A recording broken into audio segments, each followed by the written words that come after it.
think in it from well, what I obviously before I met you guys read up on is when you are intimate, like right after betrayal, and it kind of becomes like a Oh, safety net, then you hyperbond physically instead of actually, addressing the trauma. And then later on, it could actually cause more issues if you're intimate too soon, if that makes sense. excellent, excellent. Thomas, would you like to? Yeah, it makes sense. I was busy using Google to look at the terminology of hyperbonding, and even Google for the first time was too scientific to make sense of it. So I appreciate that summary. Yeah, so that makes perfect sense. I think, for me, I often prefer a bit of a rather than the later kind of abstinence, an earlier abstinence. I think for two reasons. One reason is exactly that you build an emotional connection before you build a physical connection. I think that's always a fantastic concept. I think many ways when there's been this kind of betrayal, I always kind of talk to people as if it's like go back to dating. It's like go back to kind of rebuilding your relationship, go back to the foundation, the fundamentals, kind of go back to this like wooing process where this like when you bring back romance and you buy her flowers and you surprise her with chocolates at work, you kind of bring in those elements and you kind of reestablish this emotional connection. I think that's fantastic. Secondly, is the brain generally takes about 3 months to heal from pornography use to get to a point where it resembles healing from pornography use. I wouldn't even say a full healing. I think that takes longer.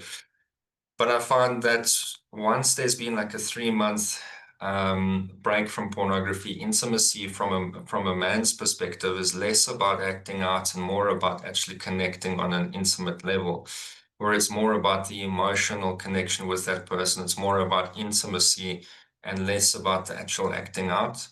And I think the brain is healed quite well enough to a point where that works quite well. So I think generally I find bringing in abstinence from the beginning a little bit better, because then also if there has been healing, and now the trust relationship's restored, you're now having interrelationship and you kind of quite enjoying that because now you have an emotional aspect with your husband and you're kind of connecting and the trust relationships there. It's a challenging to bring in abstinence after that.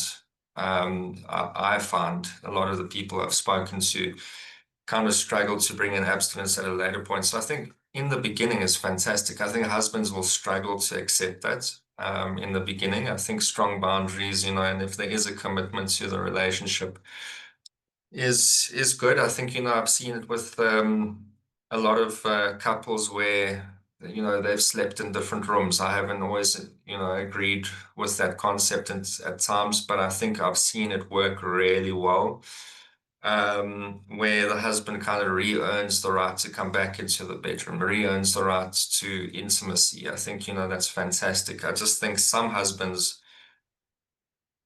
are for recovery, some are a little bit more resistant. So some couples have it a little bit easier in terms of applying these boundaries, whereas some, we all know, it's a little bit more difficult.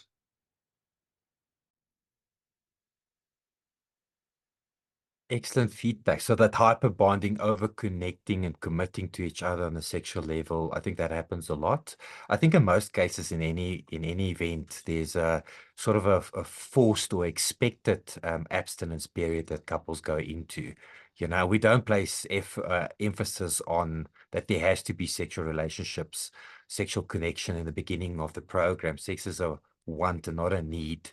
And then at a later stage, from my own perspective, we do encourage that decision after the sexual relationship has been restored or the connections there again to do 130 days, that abstinence period. But that's sort of a formal thing.